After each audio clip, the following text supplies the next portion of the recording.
Can you move a little this way? A bit more? There you go. Good. So what do you guys want to talk about today? Let's do something fun. It's like our Friday, right? Yeah. Cadence. I have an awesome fun question that I need to know.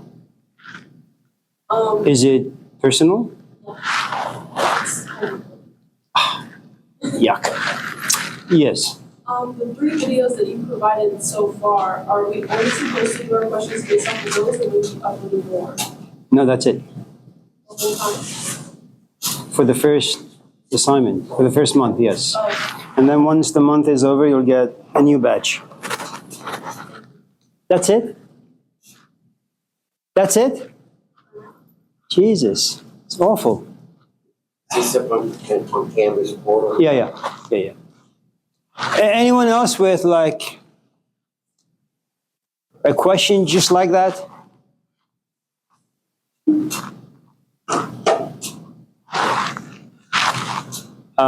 Avery? I'm not saying that you like me to rush this, I'm just asking, when are you gonna grade them? I did already. Let me see if I can remember yours. On the first assignment or the first question, you got a 5 out of 25, and a second one, I think you got a 0. So right now you're failing. Good job. Anyone else? Mr. Azoni? So I can submit the first assignment over again based on the I did it wrong. I did it wrong. Couldn't find it. It's okay, just redo it. So I can still redo it. Oh, yeah. I'm not here to fail anyone unless you just upset me.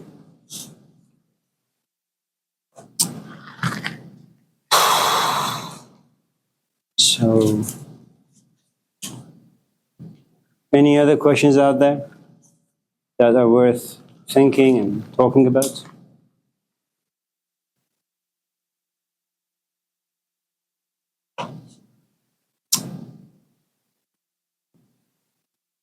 What did you put in the cookies? Poison.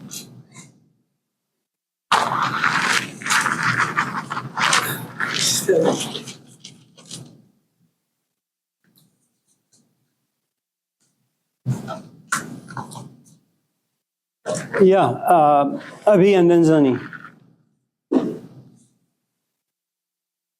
Why do we define ourselves so much through our bodies?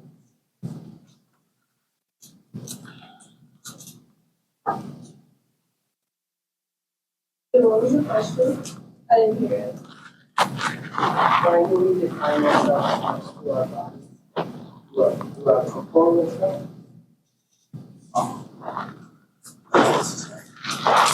In the prodigal son, it talked about a lot of stuff, but basically about being trapped in this corporeal state. And I was thinking, based on biblical type stuff, that Cain slayed his brother Abel. But his father had no memory, according to the book.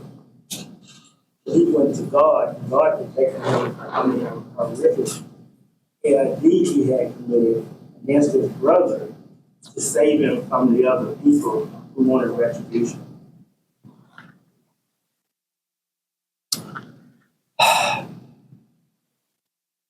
Well, maybe we can approach the question, not that I would know, in a way that most of us can kind of relate to. Not so much in terms of, say, biblical narratives or traditions that come from Near East, like Buddhism.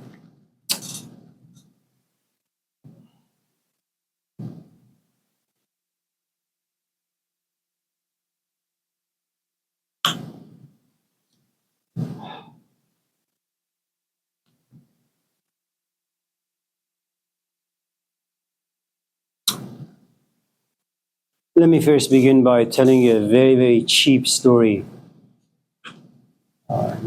Sometimes when I walk around campus, and this is like many years ago, I no longer walk around, but sometimes I see him because I'm a heterosexual man. I walk around and I see women, some of them, dressed really, really well. They put heavy makeup on. And in the back of my head, I said, man, this is beautiful. She probably got up at like 4 in the morning. She took an hour to just fix the eyelashes, another hour, the lipsticks, another hour, just other kinds of makeup, another hour to figure out what she wants to wear. I mean, that's a lot of care to want to look a certain way and then advertise that in public. It would be wrong of me to look the other way and not pay her attention. I need to pay homage to that. So I look at her, make sure that she knows that I am looking at her, so I can give her some value. And I say, you look beautiful. And then she'll say thank you, and she'll feel good about herself, and she'll walk away.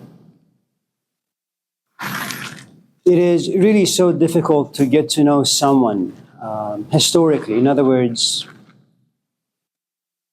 it takes time for you and I to go to a coffee shop, for me to know what sort of questions to ask, so I can unfold your history and then figure out if there is something attractive about your history. And that history contains emotions, it contains memories, it contains the way you think about things. And that's a difficult task to do. The fastest way any one of us in this classroom can absorb anything is through our 5 senses. It's the easiest way. And maybe it's really the shortcut, in the sense that, I mean, look, imagine you go to a party and there are 2 people. I'll just use myself as an example since I don't want to offend any of you. I'm at a party, there are 2 people standing, 2 women. One happens to be very ugly. I'm not going to be politically correct by saying, but one happens to be not as attractive. No, one is like an 18-wheeler truck. It's ugly, beastly. Okay? And the other happens to be, and let's say this ugly one is also showing a lot of skin. Yuck. Okay?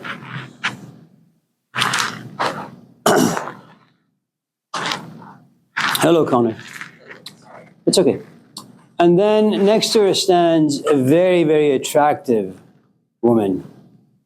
She's also showing a lot of skin, but for some strange reason, I find her to be enormously attractive. Now, I don't have to use my thought process. I just allow my body to make the decision for me, my eyes, basically. I look, and my body tells me, ugly. I look to my right, my body tells me, attractive. I don't need the Bible for that. I don't need Jesus Christ for that. I don't need my parents for that. I don't need to read tons of book to come to the conclusion which is attractive and which is ugly. My body has the wisdom, the instinctual ability to tell me that is ugly, don't go near. Okay.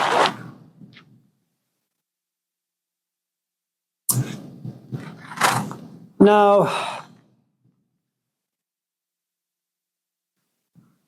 and this is minus the cultural imposition. This is minus Jesus Christ coming into your life saying, well, in everyone lives the kingdom of God. Do not store your treasures down here. But why the hell would I want to invest my energy, my time? Going out with someone's meat, because I know what's going to happen to people's body in time, and they'll just wrinkle up. They'll become ugly, right? If you happen to follow the dictum of Jesus Christ, it would be, well, find the kingdom of God, because that is something no one can touch, not even time. If you can find the kingdom of God and fall in love with the kingdom of God, then yes. But see, I have not yet been corrupted by the teachings of Christ or Muhammad or the Buddha. I'm a physical man, instinctual man. My body has the wisdom to tell me intuitively what is attractive and what is ugly. So I gravitate towards the skin. Now, as a woman, if you have constantly been exposed to people gravitating towards you because they find you attractive, then there's a good chance you're going to relate to your body most. Okay. Then in time, of course, the men going out with you will realize that, well, yes, you're blonde. Forgive me for the stereotype. By default, you're dumb. they've spent a lot of time with you, invested a lot of money in you, and you're no good. They walk away. And then as a woman, who wants to be attractive, at least physically, thought yourself to be attractive, you come to realize you're 27, 28, you're single, you're alone, your body is screaming for babies now, and you realize, well, you don't really want men to just gravitate towards your physical body. You want someone who can get to know you, to understand you, to respect you, to see you more than simply meet. And when someone comes, and now you begin to dress differently. You say, you know what, I don't want someone to come towards me just because I have like great this and great that. I want them to come to me, ask me out on a date, then we can go somewhere, and then I can reveal to them, not so much my body, but my mind. These are different stages that people go through. But initially, it's all about the body, all of it. Why? Well, because we are sensory animals. Our senses have tremendous amounts of power over us. I don't know if any of you in this class have ever seen the new version, the new image of Jesus Christ that anthropologists and sociologists came to put together. I mean, this is a hideous-looking human being, if the images are semi-accurate, Or if you don't like that idea, look at the bust or the picture of Socrates, another ugly human being. Okay. Now, what is most interesting about this is that physically you don't want to be around ugliness. You really don't. I mean, there is something about us that repulses, rejects anything that's unattractive. And then you look at Jesus Christ, this new image. Say, how could this guy have so many followers? It doesn't make any sense. And what you realize is that not only does our organism appreciate something physically attractive, but we also have the capacity to go beyond the physical and somehow intuitively recognize someone's inner qualities, compassionate, generosity, maybe wisdom, and we gravitate towards that. There is this story about Layli Majnun. For those of you who may not know, it's a story of Romeo and Juliet, but Middle Eastern style, like Gangnam style. And what you have in the story is Majnun, who's a guy and who happens to be very, very, very attractive, like Brad Pitt, goes home and tells his mom, I've fallen in love with this young woman. And the mother is excited. Well, bring her home. Let us meet her. Good morning, Kendra. And he does. And the mother looks at Majnun and says, oh my God, she is so ugly. You're so attractive. How could you fall in love with a beast? And the guy looks at the mother and says, if you were to look at this young woman through my eyes, you would only see beauty. There was I think TV show many years ago with Ricky Lake. You guys know who Ricky Lake is? Yeah. She's like the old version of Oprah Winfrey, or not that profound, but nevertheless. She was a talk show host, but she also made a couple of movies. In this particular movie, they were on the plane. It was like a cheerleading squad or something, and the plane crashes. The captain of, maybe it's a football team, has a girlfriend who's also on the plane. She's enormously attractive. Ricky Lake, ugly. Okay. Now, and this young man is truly devoted to his girlfriend. She's very attractive. And the funny thing about people's physical beauty is that they create this beautiful mirage, which can entertain you for many weeks, months, or years. The sex is good. You go out and other men are coveting your woman, and that elevates you because you are the only one who possesses her, who can touch her, who can sleep with her, be around her. Other men can only desire from afar. So there are many reasons. And it only takes time. You have to be with this physically attractive woman for a while, only to realize, well, just because you're physically attractive, it doesn't make life work. You need to be patient because relationships are complicated. You need to have come from a good background because eventually, you want to be a good mother to your kids. And if you got a dicey past, there's a good chance you may be a crummy mother or a crummy companion. So all those things will come about much later. Anyways, this young man has no choice but to be stuck with Ricky Lake, this ugly, unattractive woman. And they're looking for their other companions to see who survived the plane crash. But weeks pass by, and it's icy, it's cold, and they have no choice but to keep each other company and also get to know their history really, really well, intimately. And then eventually, everybody gets found. And he's very excited because now he has found his girlfriend. They come back to the city, let's say Oakland. But something has happened to this young man now. When he was around Ricky Lake, he wasn't really attracted to her physical body because he was contaminated by physical beauty, his girlfriend. And she couldn't match that. Ricky Lake couldn't. But in the course of spending time with her or with anyone who's unattractive, you begin to realize people really have some inner qualities that are enormously attractive and beautiful. And you just gravitate towards them. And while in the city, while with his girlfriend, he begins to see cracks in the relationship. But those cracks initially begin with his own perspective about what beauty is. He's no longer able to look at his girlfriend the way he used to. He wants her to behave like Ricky Lake, but she doesn't have the capacity. Eventually, he breaks up with her, with his girlfriend, and goes to Ricky Lake's house, who's been hurt because of his actions, and says, I'm really, really sorry. My eyes deceived me. Sex deceived me. This deceived me. That deceived me. I truly love you. And the point I'm trying to make is that we are very, very complex and complicated animals. You know, it's like, you just don't like gay people. You don't like trans people. Fine. Okay? But that's only because you see them from afar. And then by chance, your colleague happens to be trans, or your child happens to be trans. They'll come out, and then you realize you're forced to spend time. And as you're forced to spend time, time does its magic tricks on you, which is you no longer see a person who's trans. You just see a human being who suffers and struggles like the rest of us. And all of a sudden you say, well, you know, straight people are okay, but they suck because they're not as generous as this, as that. But my son, who's trans or gay or this or that, exercises so much compassion and generosity. Why can't straight people be like my son? But this takes time. But initially, because of our senses, okay, we have no choice but to be purely physical. Add to it this other phenomenon.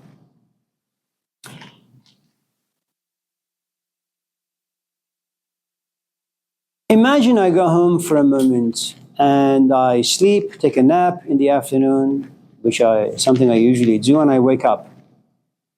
And I go to the mirror and I realize my face is crooked.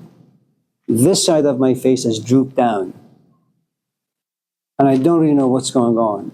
And then I call my brother or call someone and they say, oh, Amir, I think you had a stroke. Now, a couple of things.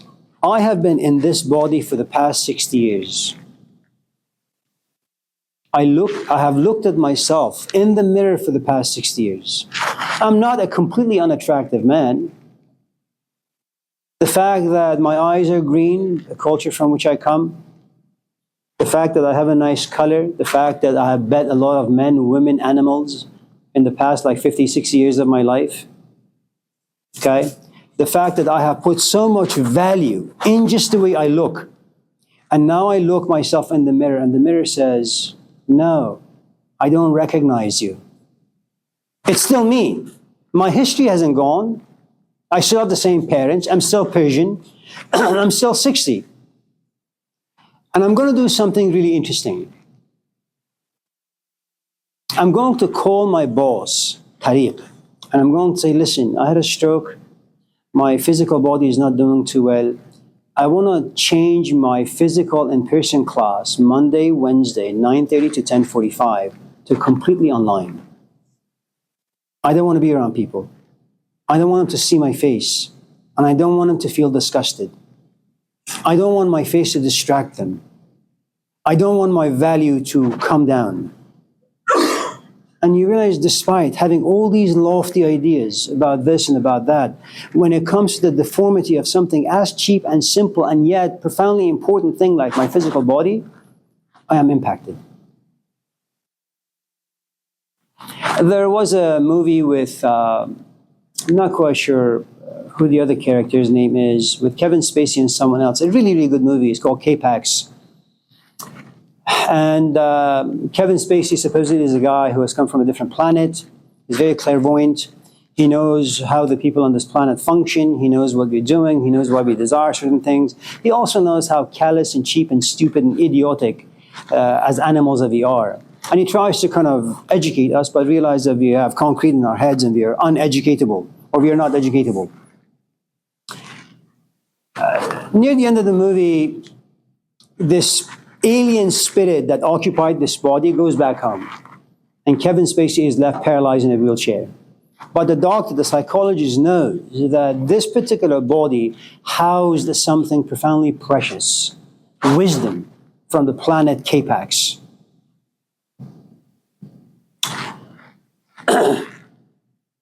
But that was because they spent so much time together. If that doesn't work for you, let me give you one last story and then we'll move on.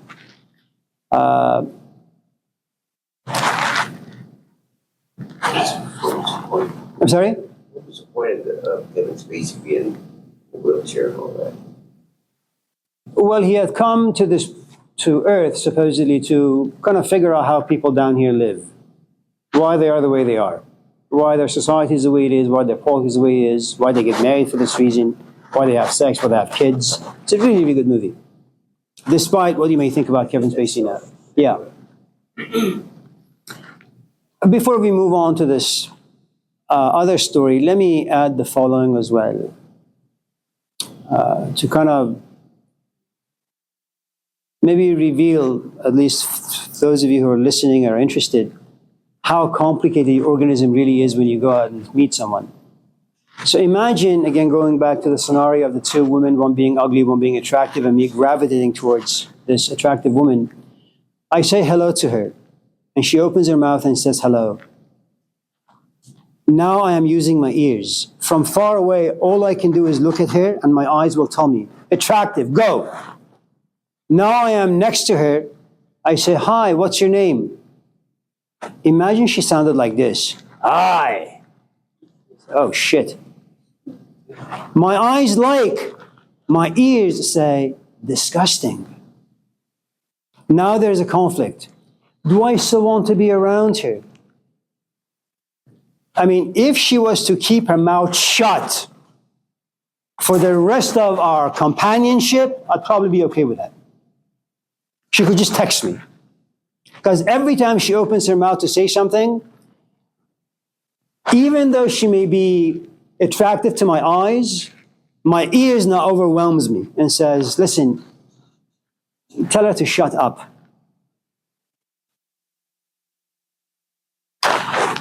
Now, the problem with the ears is that it functions very differently than your eyes. You know, it's like you look at the piano and it's beautiful, and then you hit a key and it's just out of tune. You don't really care about how the piano looks anymore. It's out of tune. Now imagine if it was in perfect tune. When I go home, sometimes I play the piano, I say, oh my God, this particular key, this particular score, every time I play it, something just happens to me and I don't know what it is. Okay? Now imagine if she was not only pleasing to the eye, but also pleasing to the ear. Hi, how are you doing? I'm doing fine. How are you? Very silky, beautiful voice. Good morning. But now, since we're very close, I begin to smell the stink about her. Like she smoked like 5 buckets of weed. And I don't like that stuff. And even though she's attractive to the eye, attractive to the ear, I say, oh my God, yuck. I don't want to be around her. And so on and so forth. Let's say I touch her and her skin feels like a crocodile skin. Rough, unsilky. So I want to be around her, never touch her. Okay? So for those of you in this class who have had boyfriends or girlfriends or have had in relationships, it's not a simple thing. There are so many things that are taking place inside you unconsciously. And you've engaged in such political maneuvering to just keep your physical body close to another physical body. And I will assure you, if your boyfriend has a horrifying tone to his voice, you can't tolerate him too long. In fact, every time he opens his mouth in public, you're embarrassed. Now, let me give you this last story and then we'll move on. But before I tell you this last story, let me also kind of add this other footnote. One of the nice things about being attracted to someone's physical body is that it's a bait. It's a bait in this sense. You know, I've been in the classroom for about 30 years. Sometimes students come in, it's only for a grade. For some strange reason, their intention changes. They say, oh, this stuff is really, really interesting. And all of a sudden, the grade becomes secondary. It takes the back seat. They really want to understand these ideas really, really well and how they can apply to their life. And then their marriage falls apart, or their relationship falls apart, or they find themselves in the cradle of sadness because they think so much, reflect so much, and it becomes this huge puzzle with a lot of missing pieces. I look at someone, I find them attractive, we spend some time, and there's only one reason why I spend some time with a woman. Because what will give you pleasure, whatever gives you pleasure, you eventually want to touch it and taste it. That's how it works. If I am attracted to you, eventually I need to have sex with you. Now, sex, it doesn't just mean that two human beings' bodies grinding. If you like this tea, you will find a way to go somewhere, to make yourself some tea, and to have your imagination of wanting tea to come down here. If you read the Gospel of John, for example, God had this imagination and said, you know what, I want my imagination to actually take a physical form. I'm going to make a Jesus Christ. You have an imagination of coffee. Eventually it's going to touch your tongue. Okay? Now, what's going to happen in two human beings' desire for a sexual, intimate experience is that now when you have sex and when you like someone's physical body, that simple liking turns into loving. And sex multiplies love tenfold. Now you really, really love. Now comes the difficult part. As you love, and as you become more passive, and as you sacrifice more, and as you become more comfortable, the person's interior opens up.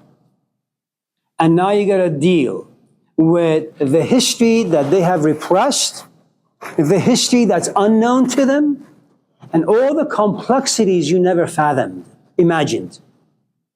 But because you love, you can't walk away. You got to fix the situation. And some people spend 5 years, 10 years, 20 years in relationships, not fixable. Eventually they walk away. One of the nice things about this physical trap is that you are forced eventually to tap into the complexities of the human psyche. Now, you may like me. I am from Iran. Okay? If you go home and you like to show a lot of skin, you can't do that in front of my parents. They are conservative, religious people from a religious country. We are what we call a shame culture. That I impact their reputation. You as my companion, if you're showing a lot of skin, you impact my reputation. And if you go to a gathering with a lot of other Persians, all these other Persians are going to look at my parents differently. They're going to gossip about my parents and about my choice in companionship. Now, if you're not a shame culture, but just an embarrassed culture, embarrassed means, I don't really give a shit what you think about me. You may be 60, maybe Jesus Christ, but I'm an 18-year-old independent individual American. I can do whatever. My ideas are just as good as yours. So once you remove the shame element, whatever. So, In brief then, a cliff note, you have no choice but to be attracted to someone's physical beauty. And then little by little, once you're hooked, you have to wrestle with all the trash, known, unknown, inside them and inside yourself. There is no escape from it. If I was ugly, it would take you a year to want to get to know me. If I'm attractive, it takes you a couple minutes. And there's a reason for it. How many people do we have on this planet? 8 billion people. If you had to think, reflect deeply, why you want to go there and say hello to her, our race would disappear.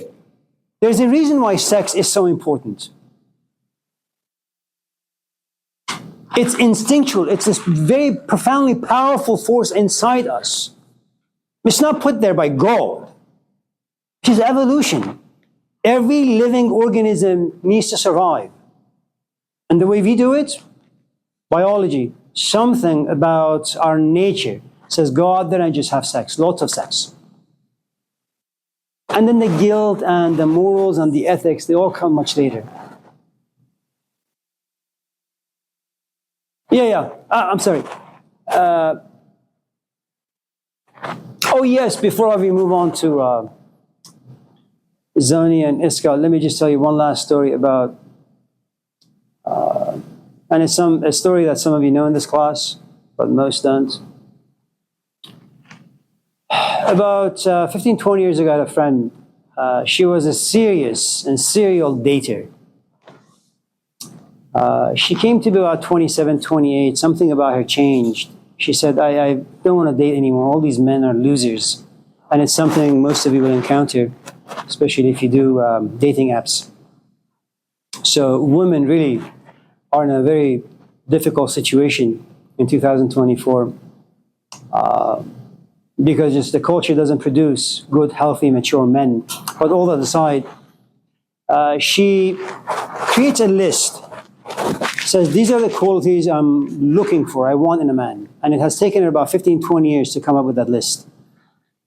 And she sends this list to 3 or 4 of her really, really good friends.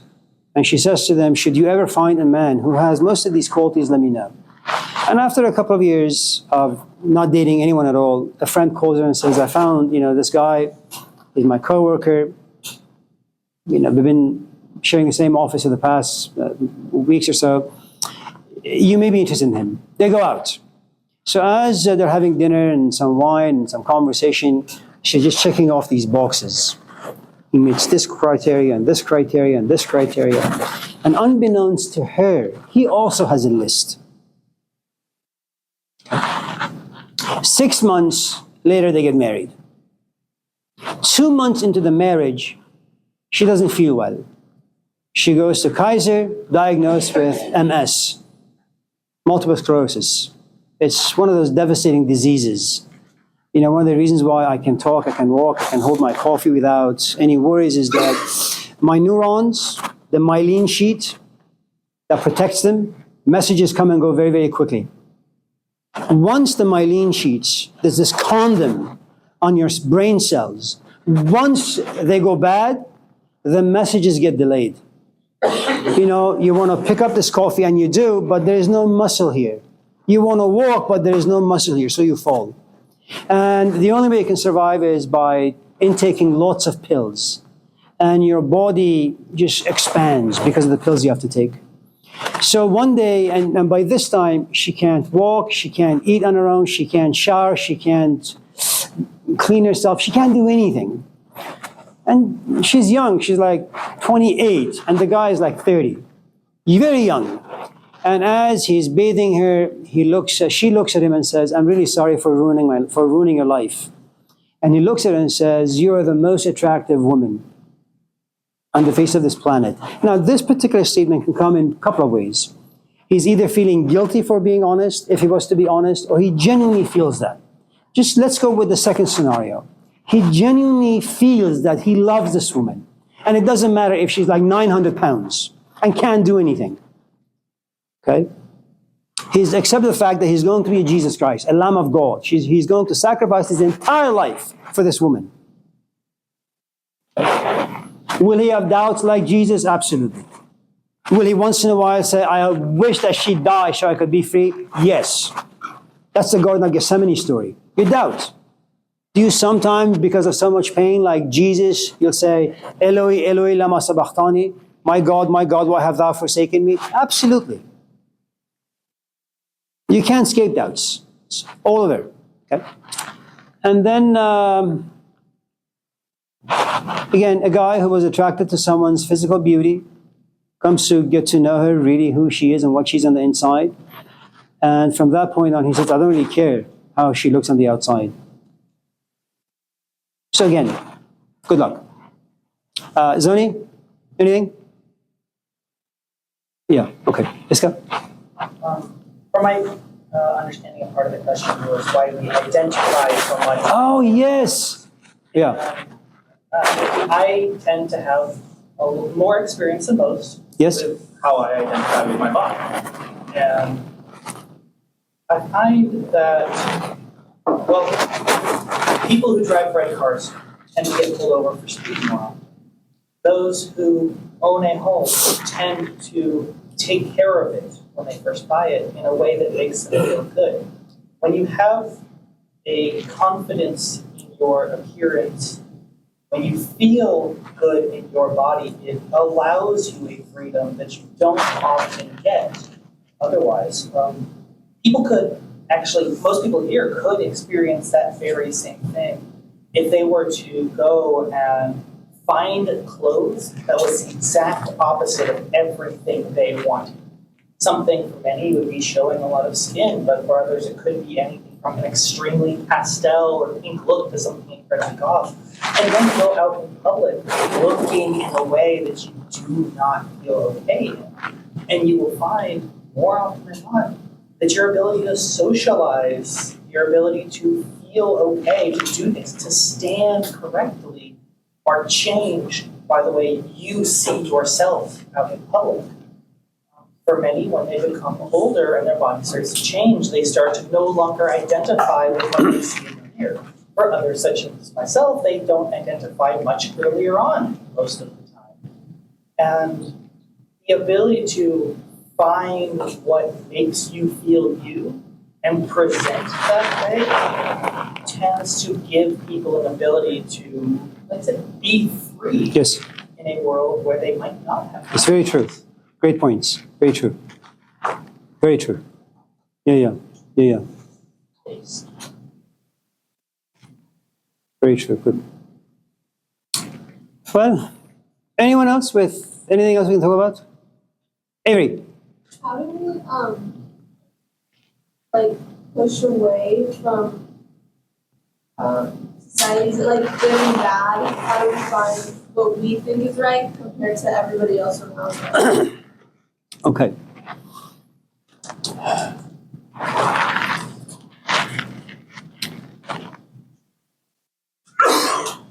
So let me give some historical context.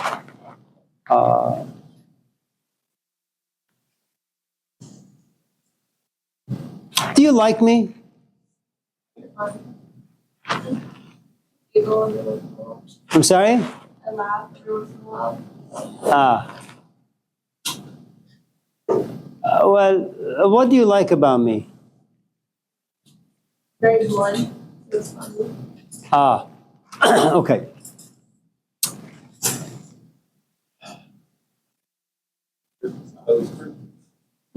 Truth is not always free.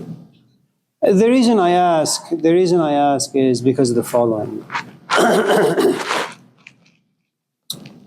Imagine you come to my office and you say, Amir, can I bring my boyfriend so you can meet him?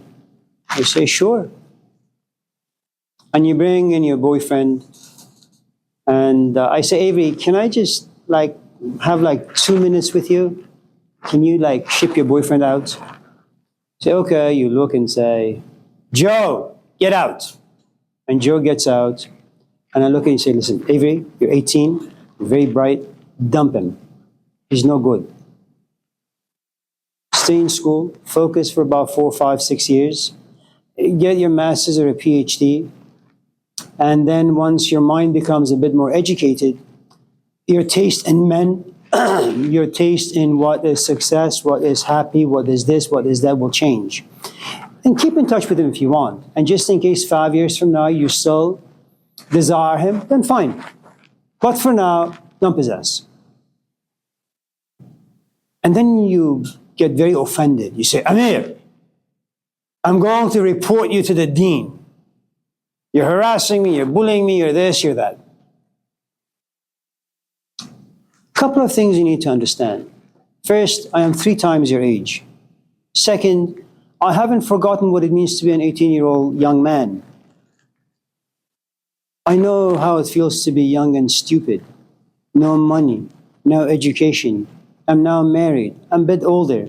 I have understood the complexities of life. That being 18, you don't really have the tools. And then I look at you and say, why the hell would you want to invest all this energy in a relationship that will eventually go bankrupt in a couple of years? You want to drop out of school and what, hang out with that loser? Just drop him. When you dismiss my recommendation, you're not just dismissing my comments as your instructor. You're dismissing my experience that is about 60 years. When you say, I don't want to abide by the do's and don'ts of a culture, well, how is a culture made? But what you have is a couple of individuals coming together. Those individuals look at the horrifying components of life. They say, let's join hands to make life work, and they do. Eventually, they create stories. Those stories create yes and no's, good, bad, right, wrong. And then they contaminate their children with all the philosophies of life that they themselves have created. Why? Because they protect them. Don't have sex before marriage. Don't fall in love too early. Stay in school. It's not because parents want to be tyrants. This is the wisdom that lives inside the culture. Now, what you have is about 300 years of American culture. For the most part, it's crappy, fine. Okay? But let's say you have parents who are really, really insightful and wise. And they're insightful and wise because they've experienced the prodigal son narrative. Your mom did that. She tasted the difficulties of some of the choices she made. Your father went stray. He did A, B, C, D. That pissed off your mom. He was filled with regret and remorse and guilt. Eventually, they worked things out. And suddenly, they realized that you're making the same mistakes. Now, here's the thing. You have this force about you. I want to go out there, experience, create, be touched. I have wings, I want to fly. Your parents say, we've been there, we've done that. We had wings, life clipped them. Painful, but in its stead, we were given some insights and wisdom as to the boundaries that we need to keep. So there are 2 forces in your life. Your own desire to be innovative, creative, go out there and explore and experiment, and your parents who worry. Because they have power over you. They pay for your room, for your food, for your laundry. They pay for your school. They pay for your car. In fact, they made you. You belong to them. They own you. When you get to a certain age, you say, Mom, Dad, thank you, but fuck you. I'm leaving them. Okay? I want to live my own life. Now, sometimes you can do that if you happen to be at a certain stage in life. And this reminds me of, forgive me, there was a guy around, I'm not quite sure what century, maybe 13th or 14th. His name was Francis of Assisi. He comes to, and his father is really, really wealthy. His mom loves him. But he comes to realize that he no longer really identifies being a son to this father, or being a son to this mother, or belonging to this place called, Sicily or whatever. And so he looks at his father and says, I'm going to give you my name. You gave it to me, I'm going to give it back to you. I don't want your name. And Mom, I'm going to give you the love. I don't want your love anymore. And he takes off his clothes and and he gives it to his father and says, Dad, you gave me all those clothes? Don't want any more. I want to be called naked. And he walks around naked. Eventually he becomes known as Saint Francis of Assisi. Okay? Fell in love with this young woman whose name was Claire. She also became a nun and formed a convent of sorts. All that aside, you're not there to say, Mom, Dad, I come to realize for good reasons that I don't really want to conform to your ways anymore. If you have reached that particular peak of maturity, you have every right to walk away from society. Okay. It's an example I used yesterday in my class. I'll give it to you. Forgive me, Amir and Kendra.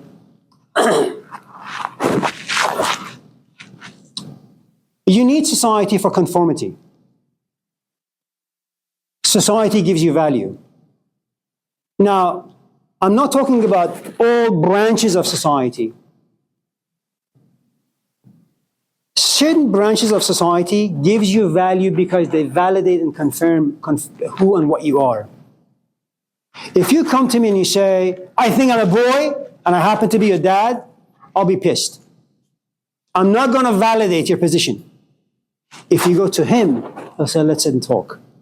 That particular branch in your society will do you justice. So when you say you want to walk away from society, the question is, well, what parts of society? None of us in this class are going to oppose things that give us pleasure, affirm, or give us value. Right? But the moment you say, I want to get rid of everything, what you're saying is Iran is about 4,000 years old. And 4,000 years, the people have experienced a lot of ups and downs. They've created philosophies. And what you're saying is, as an 18-year-old, I think I have enough wisdom to reject 4,000 years of philosophy and create my own GPS and just go about there. It's not going to work. There's a reason why we've made this. Life is complicated. Look, I know the world is big. It has lots of things to offer you. Stay in school. 6 years. You're not going to like it. You're going to run into people like me and far worse. You're going to do assignments that you will not enjoy. But after 6 years of conformity, what you will have is a paper, your diploma. That diploma will give you power. Now that you have power, you want to reject education? Good for you. Don't reject anything without power. Imagination is good. Untested imagination will turn your life upside down. There are lots of awful things about society. There are also lots of good things about society. You know, human beings have no choice but to be dependent on one another. Look, if I go to Home Depot and I run into you and I have to pick up, 50 2x6s, I can't do it all by myself. I'm going to say, Avery, can I give you $20 and you help me? I need you. To survive life, you need other people. You have no choice.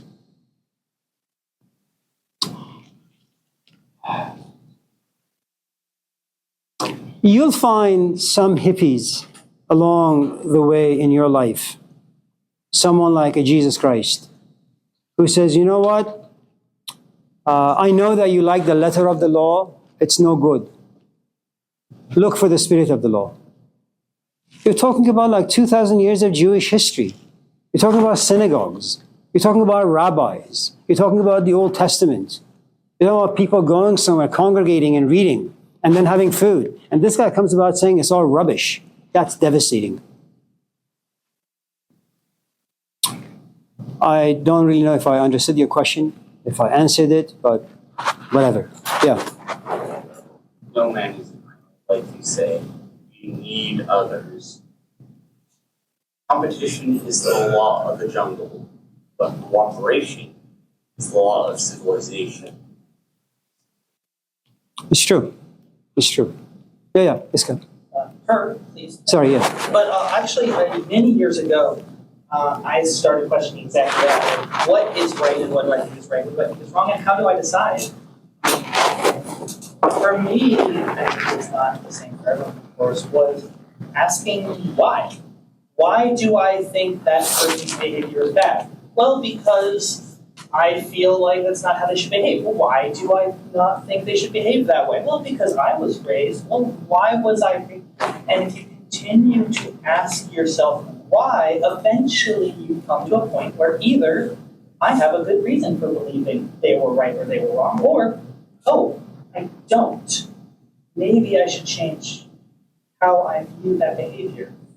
And with time, it becomes quicker and easier, and having experience and historical knowledge can sometimes help with that. Why is cannibalism okay? Well, some people believe that it was respectful of the dead. Well, some people believe it's not. Maybe because I was raised saying it's bad doesn't mean it has to be, etc., etc. But asking yourself again and again why you believe something and not giving yourself an easy out can help many people decide for themselves what they think is right or wrong. If I may add a footnote, don't do it. Don't ask whys. Look, there was this wonderful story given to us by the ancient Greeks called the Pandora's box. And Pandora is really symbolic for all of us human beings. We have a tendency of being curious. We have a tendency of wanting to know why things are the way they are. And Zeus understands this, the chief god. He's like the Jesus Christ of the ancient Greeks. And she's going to get married to Epimetheus. And Zeus hands her a box, and on it says, "Don't open," knowing full well that Pandora doesn't function that way. Pandora likes to open everything just to see what's inside. And she opens it. And all the evils come out. All the bad things that you can ever imagine all comes out. And at last there is this thing called hope that is about to come out, but the lid shuts. And what you realize is that, you know how when you go out with an alcoholic and you love the alcoholic, initially you have hope because you think you're going to fix them. You can read the Bible with them, go to AA with them, suggest A, B, C, D, and they'll apply, they'll listen, and they'll heal. And you do all of that because you have hope. And you have hope because you have imagination, and it's very fertile, and you're young, and you haven't been touched by the miseries of life. You have various moments of success, many moments of failure. And then comes this breaking point for you, as it does for all of us. You break. You're no longer 18, you're 25, 26. You want to have a family, you want to have children. And you realize this is not a guy you want to spend the rest of your life with. He's abusive, he's compulsive, he's selfish. And you realize what you have in your life, despite some of the good narratives that both of you have created, most of it is negative. It's dark, it's gloomy. You've lost hope. And it'll take you a couple of weeks or months or years to break up. And then it'll take you about 5, 6, 10 years to recover. And then it'll take you some more weeks, if not years, to go out dating. And then every man who approaches you, you're worried. Does he drink? Does he smoke? Is he abusive? And now you're tarnished for life. One of the problems with asking a lot of whys is that it really turns your life upside down. I think someone like Socrates should have been crucified the moment he was born. Someone like Jesus should have been crucified the moment he was born. It's not that what they suggested to us were bad, not inspiring, because it is inspiring. The problem is all the old narratives that used to make life work no longer make life work. You love your boyfriend. That's fine. That's great. I hope you are in love for the next 60 years. But for me to come to class and keep pushing, what is love? Why is love? What's the difference between physical love, intellectual love, spiritual love? Why do you love an 18-year-old? Is it the body? Is it the mind? Is it the soul? And now you go home. And you've had this guy around you for the past 5 years, 10 years. But now, like a butterfly, you touch the wings, it can no longer fly. You look at him. You know, Jean-Paul Sartre has this beautiful story. He It's quite troubling. It's about these two people being in bed. Well, not just yet in bed. The woman asks the guy, "Do you love me?" And it's an awful question because what can the guy say? No. You know, the guy says, "Of course I love you."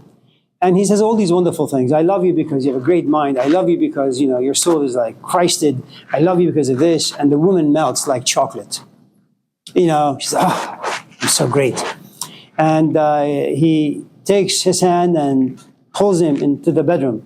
And they're now naked. Okay? And as she's doing what he's doing and she's laying flat on the bed, she watches him. And then she comes to this really awful realization. You know, a minute ago, he said that he loves my mind. A minute before that, he said he loves my soul. And the only thing he's playing with right now is my boobs and my thighs and my buttocks and my this, my that. How could I have all of a sudden become so fleshy, so meaty? That's the only thing he's really interested in. It's a great story. It's a true story. But why would you want to go home, a moment of intimacy with your companion, all of a sudden begin to think about Jean-Paul Sartre, and then bring forth in your imagination, well, this is my boyfriend. Amir down here, look at what he's doing. Well, you will no longer be able to enjoy this moment of intimacy. You see him as an animal. And not a kind animal, a vicious animal. And you say, how could I be with him? I'm so stupid. Now you begin to self-inflict. Now, there are pros and cons to everything. Asking why is really good. Asking why at the wrong time, wrong place is really, really, really bad. And most of us parents know this really well. When your 5-year-old comes to you and says, "Dad, what is sex?" You'd be an idiot to say, "Son, sit down. I'm going to unpack this for you fully." Are you kidding? You say, you know, I'm going to do whatever I can to change the question. You know, if on the other hand, you've understood a few things about the culture in which you live, and now your son comes to your daughter comes and says, "Dad, what is sex?" And you look at her and say, "Oh, she's 13. And he or she is developed now, and it's out there, and the movies and the this." You say, "Okay, son, sit down. We need to have a serious conversation. It's time." So it really depends on who's asking, why, when, what, all that. Anyone else before we go home?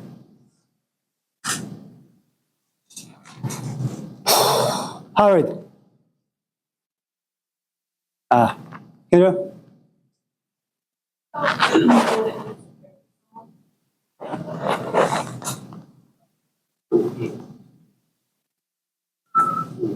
Yeah. Is that kind of like caretaking? Caretaking? Sure, it could be.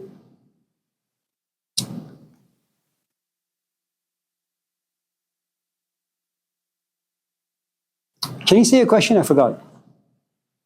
Oh, what does it mean to care for someone? Well, it depends what sort of caring you're talking about and the extent of that caring. If we were to go to his kind of footnote would be this. If I'm your husband and you love me and I love you and I say all of a sudden gets really, really sick, you will care. But everybody has a certain capacity. I mean, you have a capacity to care for another human being for maybe a couple months, maybe a couple of years. Once that trash bin, once that bin is full, that care will turn into frustration and then anger. And then you will do something you never imagined yourself doing. You will, in fact, go to the church.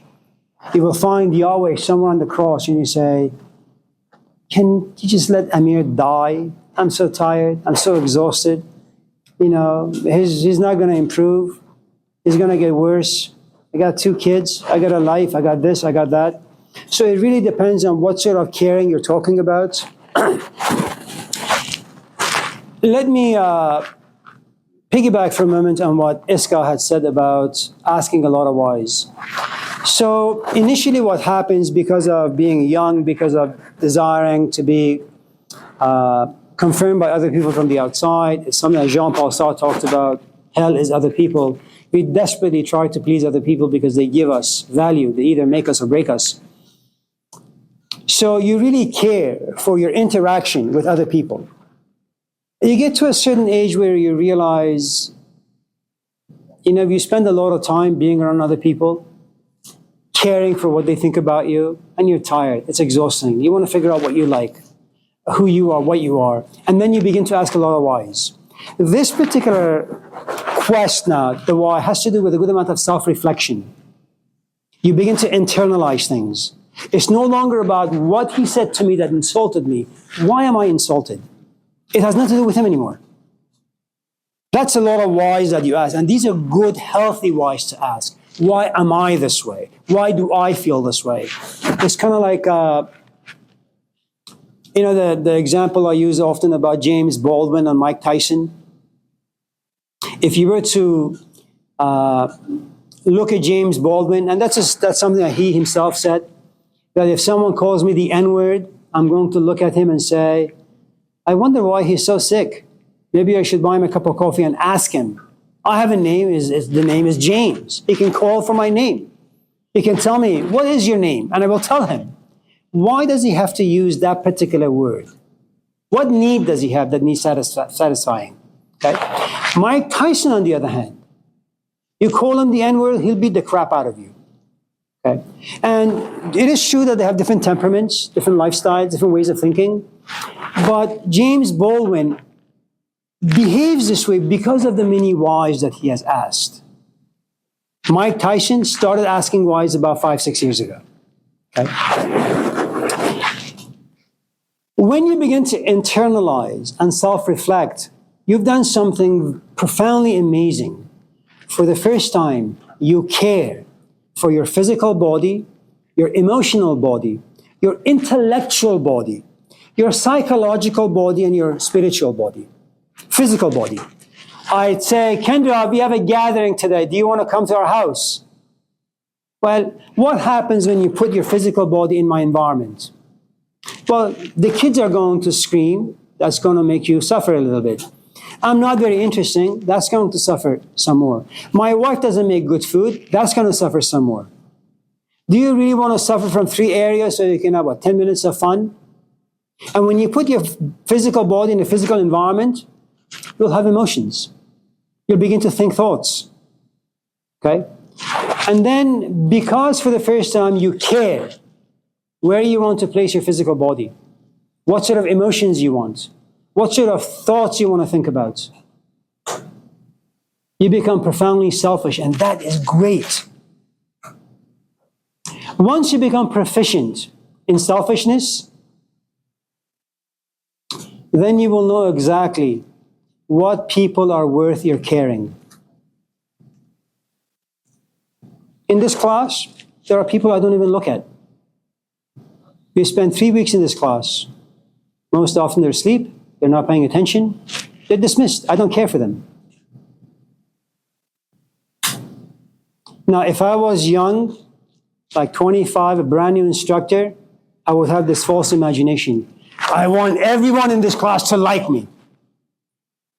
Let's open up for a conversation so people can feel relevant. I'm not there anymore. I don't want it. You don't make me and you don't break me. You don't have the power. I will only entertain those conversations that are enjoyable for me.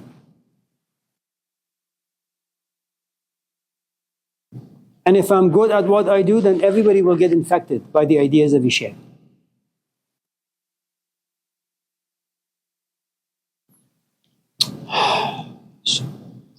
What time is it? Let's say it's on 10:38.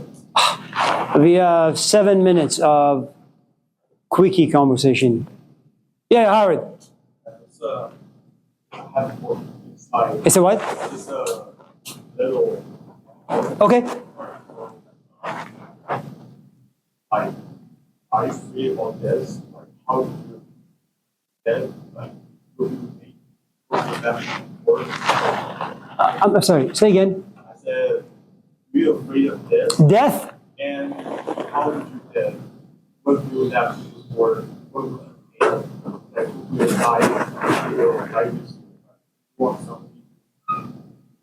Like, as I'm dying, would I kill my wife so that both of us could die at the same time? Okay, that's a great question. Have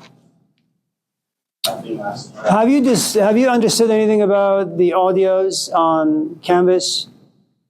You know who talks in those audios? Yeah, I do. Do you know why there is this YouTube channel now? I'll tell you. A few years ago, one of my students, whose name is Cassie Lipowitz, who has her PhD in religious studies, who also teaches for us once in a while. I met her at Sierra College when she was only 17. She's now like 90. One day she calls and says, Amir, would you mind if I created a channel for you and posted some of your class lectures, and I'll make short audios and short videos and this and that?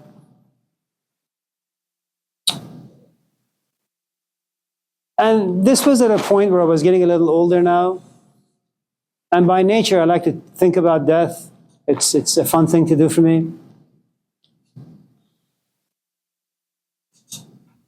You know I'm married, Howard, right?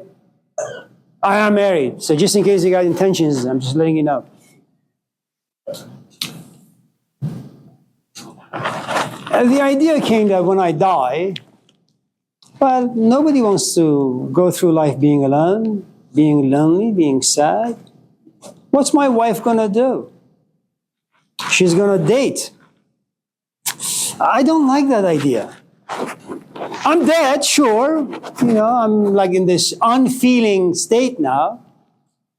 But the idea that I'm dead and my wife is going behind my back, if I had a back, and she's dating people, maybe sleeping with them. Oh, no.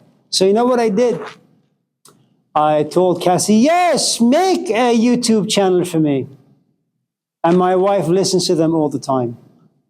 Do you know what happens when her ears are filled with my ideas, when she hears my voice all the time? When I'm dead, I have occupied so much space inside her that when she thinks about dating, she's going to feel guilty. She'll remain a nun. She won't date. She won't see any men. And you know what that means? She's monogamous in life and death. Now, I got kids. You know that, Howard? I got kids. I have kids.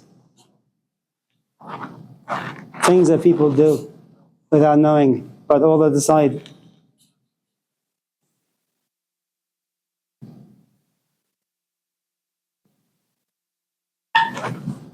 Kids have their own lives. They eventually fly away. They think about other things. And once in a while in passing, like my daughter will say, oh yeah, you know, I had a dad like 30 years ago. I don't think about him often. I don't really know what sort of man he was. Just in case those moments come up for my kids, they can always go to YouTube. Do you know why I said okay to the YouTube? It wasn't death I feared. It was the fear of being forgotten. I don't want to be forgotten.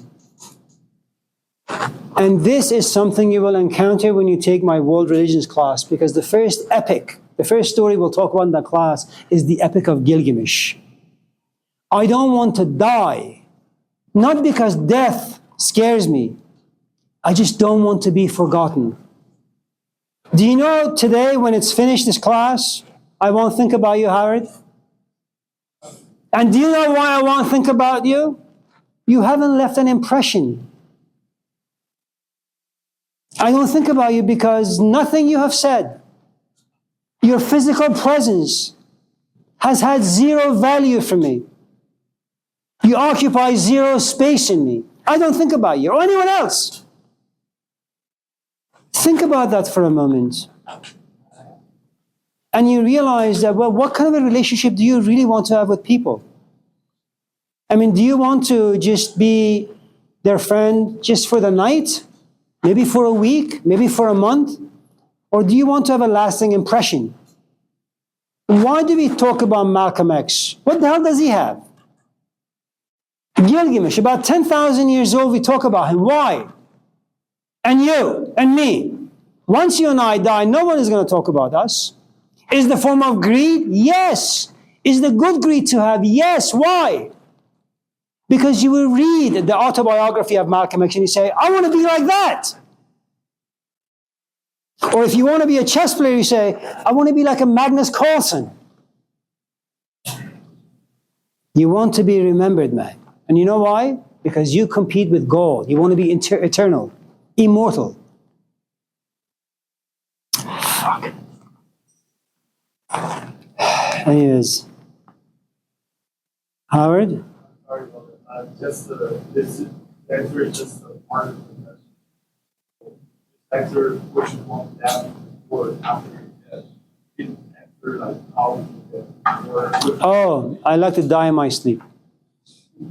Because about 85% of the human population, they usually die painful deaths. 85%. And the numbers may even go up because of the way food is processed these days. So your death, miserable. And if you have a companion, and they happen to be healthy, you'll make them miserable. Robin Williams was on the right path. Before he got really, really miserable, he ended it. We'll talk about death on a different day. It's good to see some of you. Have a nice weekend.